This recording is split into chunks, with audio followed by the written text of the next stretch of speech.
আপনি প্রার্থনা করবেন কেবল কার কাছে? আল্লাহর কাছে। দোয়া এটা সবচেয়ে বড় ইবাদত। আপনি কার কাছে চান? আপনি কি আপনার রবকে চেনেন না? আপনার রব কি আপনাকে চেনেন না? আপনার রবের কাছে দুহাত তুলে প্রার্থনা করতে পারাই এর চেয়ে বড় কোনো ইবাদত নাই। ইন্নাল্লাযীনা তাদউনা মিন দুনিল্লাহি লা ইয়াখলুকু যুবাবা ওয়া লাউ ইজতামাউ লা। তোমরা যাদেরকে আল্লাহকে বাদ দিয়ে যাদেরকে তোমরা ডাকো, ওদেরকে বলো তো একটা মাছি তৈরি করতে, একটা মশা তৈরি করতে, একটা দান তৈরি করতে, এক ফোঁটা পানি তৈরি করতে, ওদের নিজেদেরকে জাহান্নাম থেকে বাঁচাতে ওদেরকে বলো যে আল্লাহর পক্ষ থেকে একটা লিখিত কিছু নিয়ে আসুক, ওরা দেখাক যে আল্লাহ সুবহানাহু ওয়া তাআলা তাদেরকে জান্নাত প্রদান করবেন। তার নিজেরই তো জান্নাতের ঠিক নাই, সে আপনি কিসের জান্নাতের গ্যারান্টি প্রদান করে? সে নিজে জান্নাতে যাবে এটার গ্যারান্টি তাকে কে দিয়েছে? আপনি ঈমানের দাবি করেন, আপনার মধ্যে তো ঈমান নাই। প্রিয় ভাইরা, অধিকাংশ লোক ঈমানের দাবি করে কিন্তু শিরক করার মাধ্যমে ওই ব্যক্তি তার জন্য জাহান্নামকে ওয়াজিব করে দিয়েছে। কেবল আপনার রবের কাছে আপনি দুহাত তুলে বলেন, রব আমি ভুল করেছি, তুমি আমাকে ক্ষমা করে দাও। আপনার রব বলেছে, রে আমার বান্দা, তুমি যদি গোটা পৃথিবী জুড়ে অপরাধ করো, এরপরে তুমি যদি আমার কাছে আসো কিন্তু শিরক করো নাই, তাহলে পৃথিবী জুড়ে ক্ষমা দিয়ে আমি তোমাকে ক্ষমা করে দেব। তোমার গুনাহ যদি আসমান পর্যন্ত পৌঁছে যায়, মনে রাখবা আমার ক্ষমা তার চেয়ে অনেক অনেক বড়, সেই ক্ষমা দিয়ে আমি তোমার সকল গুনাহ মাফ করে দেব। আপনি তার কাছে ইন্নাল্লাহা লা ইয়াগফিরু আন ইউশরাকা বিহি ওয়া ইয়াগফিরু মা দুনা যালিকা লিমান ইয়াশা ইন্নাল্লাহা ইয়াগফিরু যুনুবা জামিআ লা তাকনাতু মির রাহমাতিল্লাহ ইন্নাল্লাহা ইয়াগফিরু যুনুবা জামিআ। আল্লাহর কাছে আসেন প্লিজ, অন্য কারো কাছে আসবেন না। সব দাজ্জাল আপনাদের ঈমানকে ধ্বংস করার জন্য এই লোকগুলো কাজ করে। এদের একটাই মাত্র কাজ, আপনার ঈমানকে ধ্বংস করা। বাঁচার কোনো উপায় নাই। আপনি তাওহীদ ছাড়া বাঁচার কোনো উপায় নাই। আপনার ধর্ম হচ্ছে কুল হুয়াল্লাহর ধর্ম। কুল হুয়াল্লাহু আহাদ আল্লাহুস সামাদ লাম ইয়ালিদ ওয়া লাম ইউলাদ ওয়া লাম ইয়াকুল লাহু কুফুয়ান আহাদ। বলুন আল্লাহ এক, তিনি as-সামাদ। তিনি as-সামাদ মানে হচ্ছে তিনি কারো মুখাপেক্ষী না, কারো ধরার প্রয়োজন হয় না আল্লাহকে ডাকার জন্য। আপনি কেবলমাত্র বলেন রাতের অন্ধকারে ইয়া রব, আপনি দিনের আলোতে বলেন ইয়া রব, আপনার অন্ধকার প্রকোষ্ঠে আপনি বলেন ইয়া রব। বিশ্বাস করুন, আপনার সামান্য ইবাদত থাকুক কিন্তু ঈমানটাকে আপনি শক্ত করেন, কিচ্ছু লাগবে না আপনার। আল্লাহ সুবহানাহু ওয়া তাআলা আপনাকে ভরপুর করে মর্যাদা প্রদান করবেন। ঈমানটাকে ঠিক রাখবেন, কেবল আল্লাহ সুবহানাহু ওয়া তাআলার প্রতি বিশ্বাস। স্রষ্টা কেবলমাত্র তিনি, অতএব আনুগত্য কেবল হবে তার এবং ইবাদত হবে তার কেবল, এবং তার কাছে কেবল চাওয়া হবে। মধ্যখানে কোনো ইন্টারমিডিয়েটের প্রয়োজন নাই, কোনো ওয়াসিতা, কোনো জারিয়া, কোনো উসিলার প্রয়োজন নাই, কোনো উসিলার প্রয়োজন নাই। আল্লাহ সুবহানাহু ওয়া তাআলা কুল উদউল্লাহ আও উদউর রহমান আইয়াম্মা তাদউ ফালাহুল আসমাউল হুসনা। আল্লাহ সুবহানাহু ওয়া তাআলাকে তার গুণবাচক সুন্দর নামগুলো দিয়ে আল্লাহকে ডাকতে হয়। আল্লাহ সুবহানাহু ওয়া তাআলা বলেছেন, ওয়াইজা সাআলাকা ইবাদি আন্নী ফাইন্নী করিব উজিবু দাওয়াতাদ দাঈ ইযা দাআনি। আমার বান্দারা যখনই আমাকে ডাকে সেই অবস্থায় আমি তাকে কি করি? আমি তার ডাকে সাড়া দেই। আমার বান্দারা যখনই আমাকে ডাকে তখনই আমি তার ডাকে সাড়া দেই। রাসূলুল্লাহ সাল্লাল্লাহু আলাইহি ওয়াসাল্লাম এমন কোন সময় ছিল না তিনি তার রবকে তিনি ডাকতেন না। কানা ইয়াযকুরুল্লাহ আলা কুল্লি আহইয়ানিহি। তার জীবনের কোনো গুনাহ নাই, সব গুনাহ আল্লাহ মাফ করে দিয়েছেন। কদ গফারাল্লাহু মা তাকাদ্দামা মিন যামবিকা ওয়া মা তাআক্কার। তোমার অতীত এবং ভবিষ্যতের সকল গুনাহ আমি মাফ করে দিলাম। রাসূলুল্লাহকে আল্লাহ তাআলা বলেছেন, কিন্তু তার একটা মুহূর্ত যায় না যেই সময় তিনি তার রবকে স্মরণ করেন নাই, জিকির করেন নাই। আর আপনারা যাদেরকে আদর্শ হিসেবে মনে করছেন, যাদেরকে মনে করছেন যে তারা আপনাদেরকে জান্নাতে নিয়ে যাবে, তাদের পায়ে গিয়ে সিজদা দেন। লজ্জা করেন আপনার? একটা মানুষ হয় কিভাবে আপনি একটা মানুষের গায়ে সিজদা, মানুষের পায়ে গিয়ে আপনি লুটিয়ে পড়েন? একটা মানুষ হয় একটা মানুষের কাছে কিভাবে আপনি চান? আপনারা লজ্জা করেন? আপনার মধ্যে এবং হিন্দু বৌদ্ধদের মধ্যে পার্থক্য কি? হিন্দুরা তো ওদের কাছে গিয়ে তারা চায়, তাদের মূর্তিগুলোর কাছে তারা চায়, ওরা মৃত মুক্তির কাছে চায়, আর আপনি জীবিত মূর্তির কাছে চান। পার্থক্য এতটুকুই। ওরা মৃত মূর্তির কাছে চায়, আপনি জীবিত মূর্তির কাছে চান। যখন তৎকালীন কুরাইশদেরকে জিজ্ঞেস করা হলো তোমরা কেন এদের উপাসনা করো, তখন তারা বলেছিল আমরা তো এদের উপাসনা করি না। মা না'বুদুহুম ইল্লা লিয়ুকাররিবুনা ইলাল্লাহি যুলফা। আমরা এদের উপাসনা করি না, এদের উসিলা ধরে, এদের মাধ্যম ধরে আমরা আল্লাহর কাছে প্রার্থনা করি। প্রিয় ভাইরা, আপনি যত দুর্বল আপনি আল্লাহ সুবহানাহু ওয়া তাআলার কাছে তত প্রিয়। আপনি যত দুর্বল আপনি আল্লাহর কাছে কি তত প্রিয়। বিশ্বাস করুন, মায়েরা এটা বলতে পারবে, বাবারা বলতে পারবে, সন্তানদের মধ্যে যেই সন্তানটি সবচেয়ে বেশি দুর্বল, তার শারীরিক সমস্যা আছে, তার টাকা পয়সা নাই, ব্যবসা বাণিজ্য নাই, চাকরি বাকরি নাই, একটু কম বুঝে, এই সন্তানটা দেখবেন পিতা মাতার কাছে সবচেয়ে বেশি প্রিয়। সব সময় দোয়া করবে, আল্লাহ আমার এই মেয়েটা, আমার এই ছেলেটা কিচ্ছু বুঝে না, আল্লাহ তুমি তাকে একটু দেখা রাখো। বারবার এই কথা বলে দেখবেন কাঁধে। যদি এটা পিতা মাতার কাছে, এই দুর্বল মানুষের কাছে যদি একটা দুর্বল মানুষ এত প্রিয় হয়, আপনি যদি দুর্বল হন আপনার রবের কাছে আপনি অনেক অনেক প্রিয়। বিশ্বাস করুন, কেবল আপনার রবের কাছে আপনি দুহাত তুলে বলেন, রব আমি ভুল করেছি, তুমি আমাকে ক্ষমা করে দাও। আপনার রব বলেছে, রে আমার বান্দা, তুমি যদি গোটা পৃথিবী জুড়ে অপরাধ করো, এরপরে তুমি যদি আমার কাছে আসো কিন্তু শিরক করো নাই, তাহলে পৃথিবী জুড়ে ক্ষমা দিয়ে আমি তোমাকে ক্ষমা করে দেব। তোমার গুনাহ যদি আসমান পর্যন্ত পৌঁছে যায়, মনে রাখবা আমার ক্ষমা তার চেয়ে অনেক অনেক বড়, সেই ক্ষমা দিয়ে আমি তোমার সকল গুনাহ মাফ করে দেব। আপনি তার কাছে ইন্নাল্লাহা লা ইয়াগফিরু আন ইউশরাকা বিহি ওয়া ইয়াগফিরু মা দুনা যালিকা লিমান ইয়াশা ইন্নাল্লাহা ইয়াগফিরুয যুনুবা জামিআ লা তাকনাতু মির রাহমাতিল্লাহ ইন্নাল্লাহা ইয়াগফিরুয যুনুবা জামিআ। আল্লাহর কাছে আসবেন প্লিজ, অন্য কারো কাছে আসবেন না। সব দাজ্জাল আপনাদের ঈমানকে ধ্বংস করার জন্য এই লোকগুলো কাজ করে। এদের একটাই মাত্র কাজ, আপনার ঈমানকে ধ্বংস করা। বাঁচার কোনো উপায় নাই, আপনি তাওহীদ ছাড়া বাঁচার কোনো উপায় নাই। আপনার ধর্ম হচ্ছে কুল হুয়াল্লাহর ধর্ম, কুল হুয়াল্লাহু আহাদ আল্লাহুস সামাদ লাম ইয়ালিদ ওয়া লাম ইউলাদ ওয়া লাম ইয়াকুল লাহু কুফুয়ান আহাদ। বলুন আল্লাহ এক, তিনি আস-সামাদ। তিনি আস-সামাদ মানে হচ্ছে তিনি কারো মুখাপেক্ষী না, কারো ধরার প্রয়োজন হয় না আল্লাহকে ডাকার জন্য। আপনি কেবলমাত্র বলেন রাতের অন্ধকারে ইয়া রব, আপনি দিনের আলোতে বলেন ইয়া রব, আপনার অন্ধকার প্রকোষ্ঠে আপনি বলেন ইয়া রব। আপনার মনে নাই ফেরাউন, ঈমান কিন্তু আনতে হবে, উপায় নাই। ফেরাউন ওই যে লোহিত সাগরে নিমজ্জিত অবস্থায়ও, সেই নিমজ্জিত পানির মধ্যে ডুবে যাওয়া অবস্থায় বলেছিল আমানতু বিল্লাযী আমানাত বিহি বানু ইসরাঈল, আমি আজ বুঝতে পারলাম আমি এতদিন ভুলের মধ্যে ছিলাম, আমি কেবল রব্বুল আলামিনের প্রতি ঈমান আনলাম যার প্রতি ঈমান এনেছিল বনি ইসরাঈল, মূসা এবং হারুন। কিন্তু আল্লাহ তাআলা বলবেন আল আন ওয়াকাদ আসাইতা মিন ক্বাবল ওয়া কুনতা মিনাল মুফসিদিন, এখন ঈমান নাই না কোনো কাজে লাগবে না।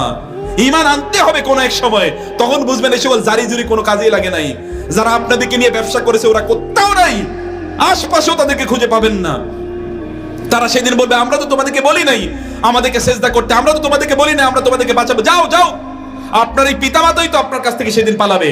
ইয়াউমা ইয়াফিরুল মারউ মিন আখিহি ওয়া উম্মিহি ওয়া আবিহি ওয়া সাহিবাতিহি ওয়া বানি, আপনার পিতামাতাই তো পালাবে আপনার কাছ থেকে, আপনার সন্তানই তো আপনার কাছ থেকে পালাবে। আর এরা কোত্থেকে আসবে আপনাকে বাঁচানোর জন্য? কে আপনাকে বাঁচাবে? বাঁচানোর একমাত্র ক্ষমতা কার? লিমানিল মুলকুল ইয়াউম লিল্লাহিল ওয়াহিদিল কাহ্হার। এই সাধারণ মানুষগুলো আপনারা যাদের আনুগত্য উপাসনা করেন, এরা কি নবী রাসূলদের চেয়ে সেরা নাকি? কথা বলেন না কেন? এরা কি নবী রাসূলের চেয়ে বেশি মর্যাদাবান? এরা তো নবী রাসূলদের চেয়ে বেশি মর্যাদাবান না। লোকরা ইব্রাহিমের কাছে যাবে, ইয়া ইব্রাহিম আনতা আবুল আম্বিয়া আনতা আবুনা ইব্রাহিম, আপনি তো আমাদের পিতা। ইয়া আদম আপনি তো আমাদের পিতা। ইয়া নূহ আপনি আমাদের পিতা। ইয়া ইব্রাহিম আপনি আবুল আম্বিয়া নবীদের পিতা, আমাদের জন্য একটু আল্লাহর কাছে সুপারিশ করুন। না না আমার কিচ্ছু করার নাই। মুসার কাছে যাবে, না না আমার কিচ্ছু করার নাই। ঈসার কাছে যাবে, না না আমার কিচ্ছু করার নাই, যাও যাও আমি নিজকে নিয়ে আজকে প্রচন্ড ব্যস্ত। সেই দিন নবীদের অবস্থা যদি এরকম হয়, তাহলে আপনারা যাদের উপাসনা আনুগত্য করেন, যাদের জন্য সেজদা করেন, নজর মান্নত যাদের জন্য করেন, তারা সেই দিন কোথায় থাকবে? কে তারে খুঁজে পাবে? হাজার কোটি লোক, কে তারে সেই দিন খুঁজে নেয়? হুফাতান উরাতান গুরালা। রাসূলুল্লাহ সাল্লাল্লাহু আলাইহি ওয়াসাল্লাম বলেছেন সেই দিন তো মানুষের পায়ে কোনো জুতা থাকবে না, কোনো জামা কাপড় থাকবে না, উলঙ্গ অবস্থায় লোকেরা একত্রিত হবে, তারা উত্থিত হবে। সেদিন তারা উলঙ্গ অবস্থায় ইয়াউমা ইয়াখরুজুনা মিনাল আজদাসি সিরা কাআন্নাহুম ইলা নুসুবি ইউফিদুন খাশিআতান আবসারুহুম তারহাকুম যিল্লাহ। আল্লাহ সুবহানাহু ওয়া তাআলা বললেন সেদিন লোকেরা তারা আতঙ্কিত অবস্থায় সেদিন উঠবে, তাদের মাথাগুলো নিচের দিকে থাকবে, অথবা খুশআন আবসারুহুম তারহাকুম যিল্লাহ, সেদিন তাদের মাথাগুলো এরকম থাকবে, তারা নিচের দিকে তাকানোরই সুযোগ পাবে না। এই দিন অবস্থায় কে তারে খুঁজে নেয়? কে আপনাকে খুঁজে নেবে এবং আপনাকে বাঁচাবে? তার নিজেরই তো খবর নাই। ইয়া নাফসি ইয়া নাফসি নাফসি নাফসি বলে সে সেই দিন নিজকেই চিৎকার করতে থাকবে। প্রিয় ভাইরা, আপনাকে আসতে হবে আল্লাহর কাছে। ঈমান এনেও লোকেরা সত্যিকার অর্থে ঈমানদার না, ঈমান এনেও লোকেরা ঈমানদার না যখন তারা শিরক করে। আপনারা ইবাদত অনেক বেশি করার প্রয়োজন নাই, যতটুকু করেন ততটুকু এর মধ্যে দুটো জিনিস নিশ্চিত করুন, ইবাদতটা হচ্ছে কেবল আল্লাহর জন্য এবং তার রাসূলের দেয়া নির্দেশিত পথে। চান রাতের অন্ধকারে আল্লাহর কাছে চাইয়াই দেখেন না, চাইয়াই দেখেন। আপনি বলবেন অমুকের কাছে যাওয়ার কারণে আমার ওই ইচ্ছা পূর্ণ হয়েছে। শয়তান তো এটাই চায়। শয়তান কমপক্ষে আগে 40টা ভালো কাজ করে আপনাকে দিয়ে একটা খারাপ কাজ করানোর জন্য। শয়তান 40টা ভালো কাজ করে আপনাকে দিয়ে কি করার জন্য? খারাপ কাজ করানোর জন্য। আলটিমেটলি শয়তানের তো কাজই ওইটা। আপনি কোথাও গেলেন, সেখানে যাওয়ার পরে আপনি দেখলেন যে আপনি এটা চেয়েছেন, এটা চাওয়ার পরে এরপরে আপনি এটা পেয়ে গেলেন, ওইটা পাওয়ার জন্য শয়তান আপনাকে সাহায্য করেছে। এরপরে তো এখন আপনি সেখানে গিয়ে শিরক এর মধ্যে আপনি কুফরের মধ্যে নিমজ্জিত হয়ে আছেন। শয়তান তো এতটুকু মাত্র করলো, আর বাকি এত বিশাল পেয়ে গেছে শয়তান। ও তোর কাজই হলো আপনাকে মুশরিক বানানো, আপনাকে কাফের বানানো। তার agenda is fulfilled, objective is achieved. Say already এটা অর্জন করেছে।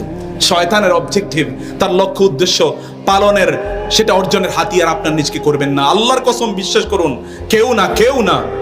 এমনকি রাসূলুল্লাহ সাল্লাল্লাহু আলাইহি ওয়াসাল্লাম তার মেয়ে ফাতেমাকে লক্ষ্য করে বলেছেন, ইয়া ফাতেমা বিনতে মুহাম্মদ ইসআলি মিন্নি মিন মালি মা শি'তি ওয়া আনকিযি নাফসাকি মিনান নার ফাইন্নী লা উগনি লাকি মিনাল্লাহি শাইআ। ফাতেমা, তোমার টাকা পয়সা লাগলে আমাকে বলো, আমি দিচ্ছি, কিন্তু তোমার নিজের জন্য আমল করে নাও। কিয়ামতের দিন আমি তোমারে বাঁচাতে পারবো না ফাতেমা, আমি তোমাকে বাঁচাতে পারবো না, তোমাকে আমল করে যেতে হবে। তিনি তার চাচা আব্দুল মুত্তালিবকে রক্ষা করে বলেছেন। প্রিয় ভাইরা, আবু তালেবের নাম কে না শুনেছে বলেন তো? আবু তালেবের নাম শুনেন নাই আপনারা? আবু তালেব কি না করেছে? মুহাম্মদুর রাসূলুল্লাহ সাল্লাল্লাহু আলাইহি ওয়াসাল্লামের বয়স যখন 8, এই ছোট মুহাম্মদকে, এই বালক মুহাম্মদকে লালন পালন তিনি করেছেন পিঠে কোলে করে। এত ভালোবাসতেন তিনি তার ভাতিজাকে, তার আপন সন্তানদেরকে না খাইয়ে তিনি তার ভাতিজাকে তিনি খাবার দিতেন। ভাতিজা তার সাথে সিরিয়াতে যেতে চেয়েছে, বলেছে না ভাতিজা তুমি যেতে পারবে না, তুমি তো খুবই ছোট মানুষ, এই মরুভূমির সফরে তোমার কষ্ট হবে। কিন্তু তারপর বললেন, ভাতিজা বললেন না আমি যাব।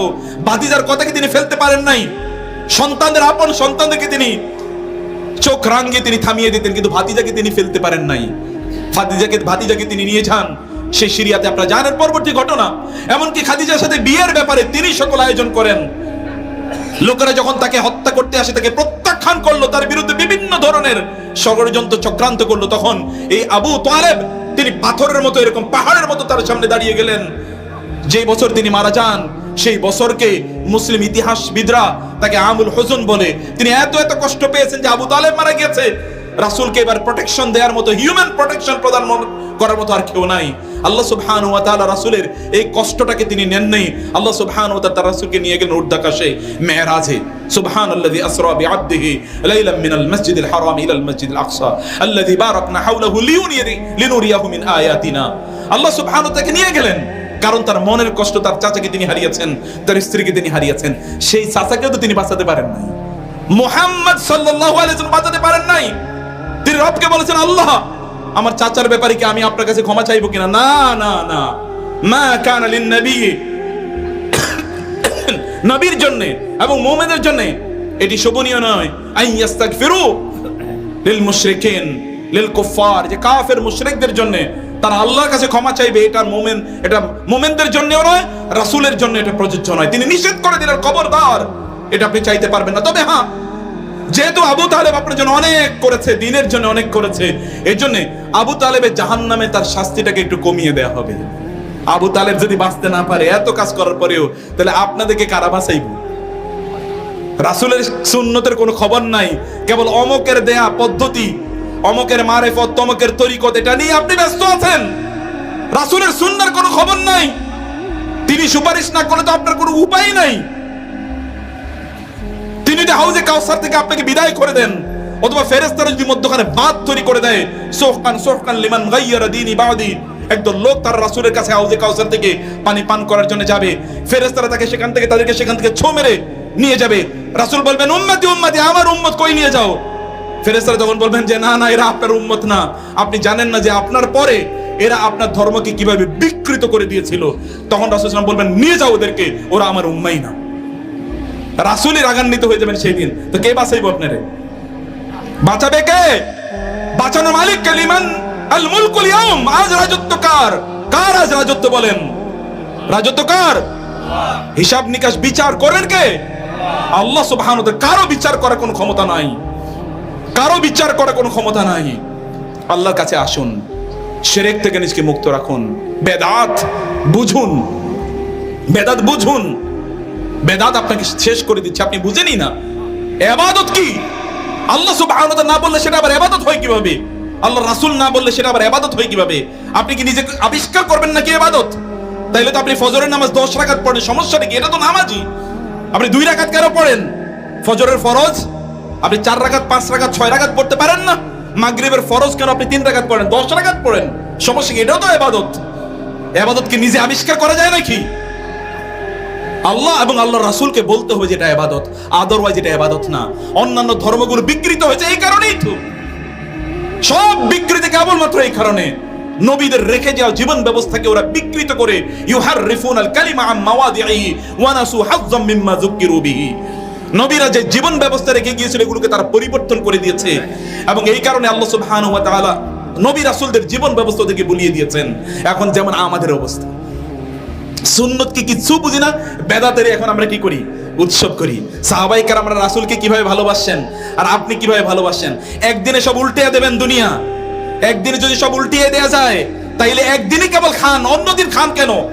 একদিনই কোরমা পোলাও বিভিন্ন ধরনের খাবার আইটেম নিয়ে এরপরে খান, আবার অন্যদিন খাওয়া লাগে কেন? মানুষের শরীরের যেমনি ভাবে খাবার দরকার, মানুষের আত্মার জন্য খাবার দরকার আছে। আত্মার খাবার কোত্থেকে আসে? আত্মার খাবার আসে আল্লাহর ইবাদত। কেবল ইবাদত হবে আল্লাহর। আতিউল্লাহ ওয়া আতিউর রাসূল। কুল ইন কুনতুম তুহিব্বুনাল্লাহ ফাত্তাবিউনি মা আতাকুমুর রাসূলু ফাখুযুহু ওয়া মা নাহাকুম আনহু ফান্তাহু ফালা রাব্বিকা লা ইউমিনুনা হাত্তা ইউহাক্কিমুকা ফীমা শাজারা বাইনাহুম সুম্মা লা ইয়াজিদু ফী আনফুসিহিম হারাজাম মিম্মা কাদাইতা ওয়া ইউসাল্লিমু তাসলিমা। ما كان للمؤمنين ولا مؤمنة إذا قضى الله ورسوله أمرا أن يكون لهم الخيارة من أمرهم। এটি কোন মুমিনের জন্য, কোন মুমিন পুরুষ এবং নারীর জন্য, লিমুমিনিন ওয়ালা মুমিনাতিন ইযা কাদাল্লাহু ওয়া রাসূলুহু আমরান, আল্লাহ এবং আল্লাহর রাসূল যদি কোনো ব্যাপারে সিদ্ধান্ত প্রদান করে এই ব্যাপারে কারো কোনো ইখতিয়ার থাকতে নাই। অমকে বলেছে, তমকে বলেছে, আল্লাহ এবং আল্লাহর রাসূল কি বলেছেন সেটি হচ্ছে আমাকে দেখার বিষয়। আল্লাহ এবং আল্লাহর রাসূল যদি না বলে থাকেন তাহলে অমকে তমকের এগুলো সকলের কথা ওই যে দেয়ালের ওই পাশে তাকে ছুঁড়ে ফেলা হবে। কিন্তু কথা কেবলমাত্র আল্লাহ এবং আল্লাহর রাসূলের, আর কারো কথা না। প্রিয় ভাইরা, এই জন্য আল্লাহ সুবহানাহু ওয়া তাআলা এর প্রতি আপনার ঈমানটাকে সচ্চা করুন। আল্লাহুস সামাদ, আল্লাহ সুবহানাহু ওয়া তাআলা সামাদ, কেবলমাত্র তার আমরা মুখাপেক্ষী, তিনি কারো মুখাপেক্ষী না। কেবলমাত্র তার কাছে আমাদের চাইতে হয়, তিনি আমাদের কারো কাছে চাওয়ার প্রয়োজন নাই। কেবলমাত্র আমাদের দুঃখ দুর্দশায় কেবল তিনি আমাদেরকে রক্ষা করতে পারেন, অন্য কেউ না। ইয়া গাউসু আগিসনি ও আমদিদনি, এটা কেবলমাত্র আল্লাহর জন্য। আল গাউসুল আজম কেবলমাত্র কে? মহান আল্লাহ সুবহানাহু ওয়া তাআলা, আর কেউ না। খবরদার, অন্য কারোর কাছে যদি আপনি প্রার্থনা করেন আপনার ঈমান শেষ, আর কিচ্ছু লাগবে না। ইযা সাআলতা ফাসআলিল্লাহ ওয়া ইযা ইসতানতা ফাসতাইন বিল্লাহ, যখন তুমি চাইবে আল্লাহর কাছে চাইবে। প্রতিদিন নামাজে 17 বার বলেন, আপনার লজ্জা করে না? আপনি যখন প্রতিদিন 17 বার বলেন ইয়্যাকা না'বুদু ওয়া ইয়্যাকা নাস্তাইন, কেবল তোমারই ইবাদত করি আর সাহায্য চাই তোমারই। আপনি বলেন আমি তোমার ইবাদত করি, তোমার সাহায্য চাই। নামাজের পরে আপনি বলেন খাজা বাবা আমারে বাঁচাও। খাজা বাবারে কে বাঁচাইবো? খাজা বাবারে বাঁচানোর মালিক কে? যিনি খাজা বাবাকে বাঁচাতে পারেন তিনি কি আপনাকে বাঁচাতে পারেন না? আর তাকে বাঁচাতে পারে, এটা কে বলেছে আপনাকে? তাকে কে বাঁচাবে? তাকে বাঁচাবে কে? সত্যিকার অর্থে তাকে তিনি বাঁচাবেন কিনা এটাই তো আপনি জানেন না। এটা আপনার জানার কোনো সুযোগও নাই। সেজন্য প্রিয় ভাই, আমি সামারি যে কথাটি আপনাদেরকে বলতে চাই, তাহলে যে আপনাদের ঈমানটাকে সচ্চা করুন, আপনাদের পরিবারগুলোকে ঠিক করে নেন প্লিজ। এই যে পরিবারগুলোর প্রতি নজর দেন, আপনাদের সন্তানদের প্রতি নজর দেন। আজকাল পরকীয়া, এটা তো আমাদের পরিবারগুলোকে ধ্বংস করে দিচ্ছে। আজকাল পরকীয়া আর এই যে ইয়াং জেনারেশন এগুলো আছে, হারাম রিলেশন, অমকের গার্লফ্রেন্ড, অমকের বয়ফ্রেন্ড। মুসলমানের মুখে যদি আপনারা পিতামাতা সত্যিকার মুসলমান হয়ে থাকেন, আপনাদের সন্তানদের মুখে যদি গার্লফ্রেন্ড বয়ফ্রেন্ড আসে, তাইলে তাদেরকে বুঝবেন যে ওরা অলরেডি মৃত, অথবা আপনারা অলরেডি মৃত। কারণ ওরা জেনার মধ্যে লিপ্ত হয়ে গিয়েছে, আর আপনারা জীবিত থাকা অবস্থায় আপনাদের সন্তানগুলো জেনার মধ্যে লিপ্ত হয় কিভাবে? অথবা আপনার নিজের ঈমান নাই, বুঝে নেন আপনারা ইসলাম কি, দিন কি, কিভাবে আপনাদের সন্তানরা তথাকথিত গার্লফ্রেন্ড এবং বয়ফ্রেন্ডের আড্ডায় তারা, অথবা হারাম রিলেশনের মধ্যে তারা জড়িয়ে যায়। কিভাবে তারা বাসায় অশ্লীল সিনেমা, গান, বাদ্যিত্য করে তারা দেখে। আপনি জীবিত থাকতে তো এটা হওয়ার কথা ছিল না। মুরু আউলাদাকুম বিসসালাতি ওয়া হুম আবনাউ সাবঈন, তাদেরকে তো 7 বছর বয়সে তাদেরকে নামাজের এবং দিনের মৌলিক জিনিসগুলো তাদেরকে শেখানোর কথা ছিল, এবং তাদেরকে 10 বছর বয়সে শাসন করার কথা ছিল। সে শাসন আপনি করেন নাই। দুনিয়ার জন্য শাসন করেছেন, আখিরাতের জন্য করেন নাই। ঘরটাকে জান্নাত বানান। ঘরের মধ্যে আপনি একটা দিনের একটা আবহ তৈরি করুন, একটা দিনে এনভায়রনমেন্ট ঘরের মধ্যে তৈরি করুন। ঘরের মধ্যে কোরআন তেলাওয়াত করুন। আপনি অবাক হয়ে আপনি ভাবেন আমি তো সবই ভালো কাজ করলাম, কিন্তু আমার পোলাপানগুলো খারাপ হইলো কেন? আমি তো সবই ভালো কাজ করলাম, তাহলে আমার বউ পালিয়ে চলে গেল কেন? অথবা আমি তো সবই ভালো করলাম, কিন্তু বরকত নাই কেন? এত কাজ করি তারপর বরকত নাই। আমি তো সবই ভালো কাজ করি, এত কষ্ট করি, কিন্তু শান্তি নাই কেন? শান্তি যে থেকে আসবে সেখানের সাথেই তো আপনার কোনো কানেকশন নাই। শান্তি যেখান থেকে পাওয়ার হাউসের সাথে কানেকশন থাকা লাগে, পাওয়ার হাউসের সাথে কোনো কানেকশন নাই। আপনার ঘরে কোরআন তেলাওয়াত করা হয় না, অলরেডি এটা শয়তানের বাসায় পরিণত হয়েছে। আপনার ঘরে কোনো সুন্নাহর কোনো আমল নাই, অলরেডি শয়তান আপনার সাথে গিয়ে রাতে থাকে। আপনি যে সন্তান জন্ম দিয়েছেন, ওই সন্তান জন্ম দেওয়ার সাথে শয়তানের ভাগ আছে।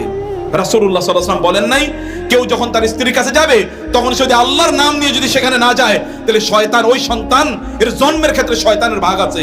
অতএব এই সন্তান তো অলরেডি তার অর্ধেক পিতা হলো শয়তান। অতএব সে ভালো হয় কিভাবে? আপনি যখন খান, আপনি সেই খাবার সাথে আপনি যদি আল্লাহর নাম নিয়ে না খান তাহলে ওই খাবারের সাথে শয়তান হাত মিলিয়ে খায়, আপনি তো হারাম খাচ্ছেন। শয়তানের সেই তার রেখে যাওয়া যে অবশিষ্ট অংশ আছে, তার যে ঝুটা, এই ঝুটা অবশিষ্ট অংশ আপনি খাচ্ছেন। আপনি তো শয়তানের খাবার খাচ্ছেন, পানি খাচ্ছেন, আপনি বাম হাতে অথবা দাঁড়িয়ে শয়তানের খাবার উচ্ছিষ্ট আপনি খাচ্ছেন, অথবা শয়তানের ঝুটাগুলো আপনি খাচ্ছেন। আপনি খাচ্ছেন, আপনার রুচি তো নিম্নমানের, রুচিরই তো এখানে অভাব আছে। একজন পরিশীলিত মানুষের রুচি তো আপনার নাই। আপনি জামা কাপড় পরেন যখন, তখন আপনার সাথে শয়তান ওই জামা কাপড়ের সাথে ভাগীদার, কারণ আপনি আল্লাহর নামে এই জামা কাপড় আপনি পড়েন না। আপনার ঘরে কোরআনের তেলাওয়াত নাই, ঘরে কোনো নামাজ নাই, এ ঘরের লোকেরা নামাজ পড়ে না, কিভাবে সম্ভব? মুসলমানের ঘরে নামাজ হয় না, এটা কিভাবে সম্ভব? মুসলমানের ঘরে আল্লাহ সুবহানাহু ওয়া তাআলা জিকির হয় না, এটা কিভাবে সম্ভব? মুসলমানের ঘরে আল্লাহর কথা আলোচনা হয় না, কিভাবে সম্ভব? মুসলমানের ঘরে জোরে জোরে গান বাদ্য চলে, এটা কিভাবে সম্ভব? মুসলমানের বিয়েগুলো এটা হিন্দুদের মতো বিয়ে হয়, এটা কিভাবে মুসলমান হলো এই ব্যক্তি? এই ব্যক্তি কিভাবে আল্লাহর সামনে গিয়ে দাঁড়াবে যে আমি মুসলিম হিসেবে এসেছি? আপনার বিয়ে শাদীটা পুরোটাই হিন্দুদের কালচার অনুসারে। এখানে আপনার বউবাদ থেকে শুরু করে যত ধরনের অশ্লীলতা আছে, গান বাদ্য, আপনার পোলাপায় নাচে, এই জাতীয় বিয়ের আয়োজনে 2 দিন পরে তো এই বিয়েই ভাঙবে। যে বিয়ে শয়তানের আদলে তৈরি হচ্ছে, ওই বিয়ে তো 2 দিন পরে ভাঙবেই। অথচ দেখেন এই যে এই বুড়াদের বিয়েতে কোনোদিন এইরকম শয়তানি কোনো আচরণ হয় না, তারপরে 40, 50, 60 বছর পর্যন্ত তারা স্বামী স্ত্রী এবং সুখে তারা আছে। আর আপনাদের পোলা পায় না, তাদের 2 বছর পরে বিয়ে টিকে না, প্রতিদিনই তাদের সেখানে মারামারি লাগে। কেন বুঝেন না? কারণ শয়তানি আয়োজন আপনি করেছেন, এর জন্য দায় আপনার। আপনি কেবলমাত্র এখানে কালো দাগ ফেলে দিলেই চলবে না, কেবলমাত্র টুপি এবং পাঞ্জাবি গায়ে দিলে চলবে না। মসজিদে প্রতিদিন আপনি আসলেন আর আপনার পোলাপাইন সবগুলো পথভ্রষ্ট হয়ে গেছে, আপনি বাঁচার কোনো উপায় নাই, কারণ এরা আপনার আমানতদার ছিল। আপনি এদের আমানতদার, এরা আমানত ছিল আল্লাহর পক্ষ থেকে, এদেরকে দিন শেখানো আপনার উপর ফরজ ছিল, আপনি সেই কাজটি করেন নাই। ওদেরকে দিন শেখান, ওদের দায়িত্ব নেবেন কে? আল্লাহ। ওদেরকে যিনি সৃষ্টি করেছেন তিনি তাদেরকে না খাইয়ে মারবেন না কখনো। যিনি তাদেরকে সৃষ্টি করেছেন তিনি তাদের রিজিক বরাদ্দ করে তাদেরকে সৃষ্টি করেছেন, তাদের রিজিক তারা নিজেরা নিয়ে এসেছে। ওই রিজিকের কোনো ইস্যু আপনার কাছে নাই। আপনার কেবল দায়িত্ব তাদেরকে তাদের রবের সাথে পরিচয় করিয়ে দেয়া, connect them to their creator, তাদের স্রষ্টার সাথে তাদেরকে পরিচয় করিয়ে দেন, কানেকশন করে দেন, তাইলে বাকিটা তারা শিখে নেবে। আল্লাহর কসম, আল্লাহর কসম, আল্লাহর কসম, যেই সন্তানরা আল্লাহকে চিনেছে এই সন্তানরা কোনোদিন পিতামাতাকে কষ্ট দিতে পারে না, কখনো না, কখনো না, কখনো না। আর যেই সন্তানরা আল্লাহকে চেনে নাই ওরা পিতা মাতাকে কষ্ট দেবেই দেবেই দেবেই দেবেই দেবেই দেবে। আপনি দেখবেন যে আপনি হয়তোবা এই পোলাপাইনের জন্য বহু কাজ করেছেন, এখন আপনাকে কাঁদতে হয়। কারণ কি জানেন? কারণ হচ্ছে এই পোলাপাইনকে আল্লাহকে চেনান নাই। দুনিয়া চিনাইছেন, অথবা তো দুনিয়াই চিনছে। ওরা তো এখন দুনিয়াকে প্রাধান্য দেয়। ওরা মনে করে এই বুড়ারে কেন আমি খাওয়াবো, এই বুড়িরে কেন আমি খাওয়াবো? কারণ আপনি দুনিয়া চিনাইছেন, আপনারই দায় হয়। আপনি দুনিয়াও হারাইলেন, আখিরাতও হারাইলেন। খাসিরাত দুনিয়া ওয়াল আখিরা, যালিকা হুয়াল খুসরানুল মুবিন।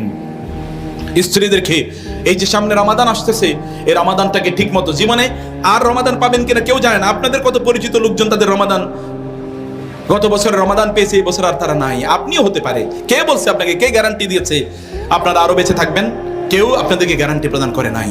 প্রিয় ভাই, এই জন্য এবার রমাদানটাকে যেন আরো সুন্দরভাবে সন্তানদেরকে নিয়ে ইবাদতের মাধ্যমে যেন রমাদানটা কাটাতে পারেন, এটা প্ল্যান করুন।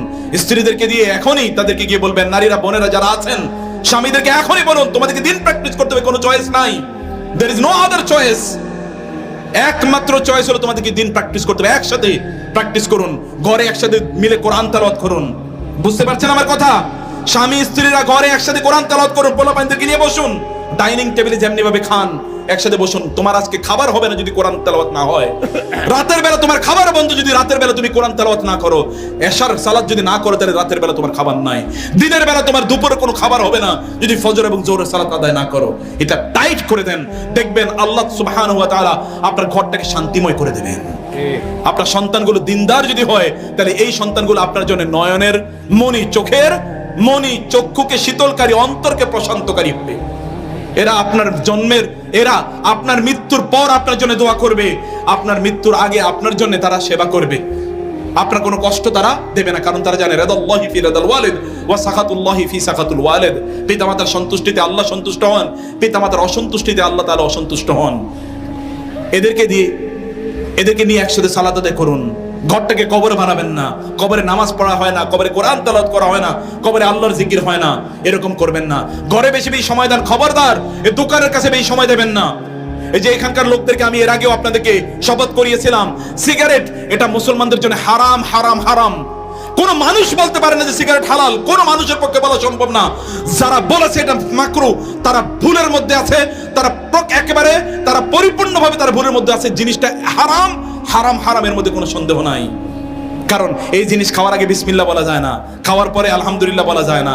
এটা প্রচন্ড দুর্গন্ধময়। এর মধ্যে জাহান্নামের 3টি উপাদান আছে, এর মধ্যে জাহান্নামের আগুন আছে, এর মধ্যে জাহান্নামের ধোঁয়া আছে এবং এই জাহান্নামের দুর্গন্ধ আছে। কয়টা উপাদান আছে জাহান্নামের? জাহান্নামের 3টা উপাদান এর মধ্যে আছে।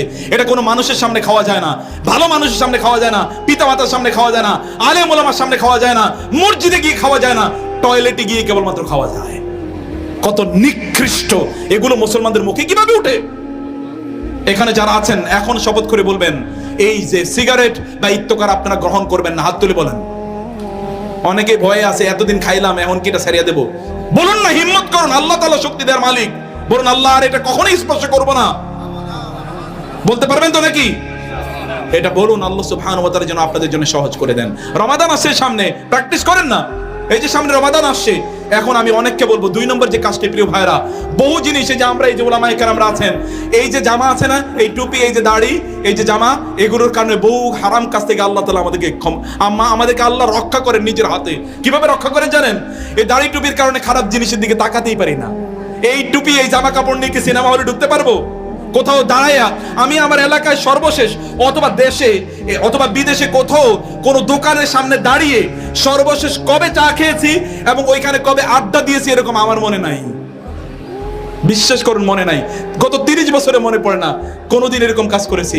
একটাই কারণ যে এই দাড়ি টুপি নিয়ে ওইখানে কিভাবে দাঁড়াই, ওইখানে সিনেমা হল তো বহু পরের কথা, টেলিভিশন দেখা তো বহু পরের কথা, উলঙ্গ অশ্লীল নারীর দিকে তাকানো তো বহু পরের কথা, পরকীয়া তো বহু পরের কথা, হারাম জিনিস স্পর্শ করা তো বহু পরের কথা। এগুলো আমাদেরকে বাঁচিয়ে দেয়। এগুলো আল্লাহ সুবহানাহু ওয়া তাআলা বাঁচানোর জন্য বহু আইটেম আল্লাহ তাআলা তৈরি করে দিয়েছেন। এখানে অনেকের এখনো দাড়ি নাই, এমন 2-4 জন একটু হাত তুলে বলেন তো যে আপনারা এখন থেকে দাড়ি রাখবেন ইনশাআল্লাহ। মাশাআল্লাহ মাশাআল্লাহ মাশাআল্লাহ, অনেকেই তোলেন নাই। তাতে কি হচ্ছে? আমার কি তাতে কোনো লস আছে নাকি? আমাদের কাজ হচ্ছে এই যে আমার শাহিদ ভাই এবং ওই যে ওলামায়ে কেরাম, আমাদের কাজ হচ্ছে দিনের কথা বলে যাওয়া। আপনি পালন করবেন কি করবেন এটা আপনার দায়। আমরা বলবো যে আল্লাহ আমরা পৌঁছে দিয়েছি তোমার কথা। আখিরাতে আমাদের মূল কাজ হচ্ছে আখিরাত। আমরা চলে করে গেছি অলরেডি, আমরা অলরেডি আমাদের ব্যবসা করে গেলাম। সেই ব্যবসাটা কার সাথে? আল্লাহর সাথে। আল আদুল্লুকুম আলা তিজারাতিন তুনজিকুম মিন আযাবিন আলিম। এই ব্যবসা আপনি নিতে পারলেন না। আপনার স্ত্রী আপনাকে দাড়ির জন্য পছন্দ করে না। আমাদের স্ত্রীরা দাড়ির কারণে আমাদেরকে পাগলের মতো ভালোবাসে। গিয়ে জিজ্ঞেস করে দেখুন আল্লাহ রাসূল সাল্লাল্লাহু আলাইহি ওয়াসাল্লামকে তার স্ত্রীরা কেমন ভালোবাসতেন, কেমন ভালোবাসতেন। যারা আছে ওলামায়ে কেরামদেরকে জিজ্ঞেস করেন, ওলামায়ে কেরামদের বউ কোথাও পালায়া যায় না। আপনাদের বউরা পালায় কেন?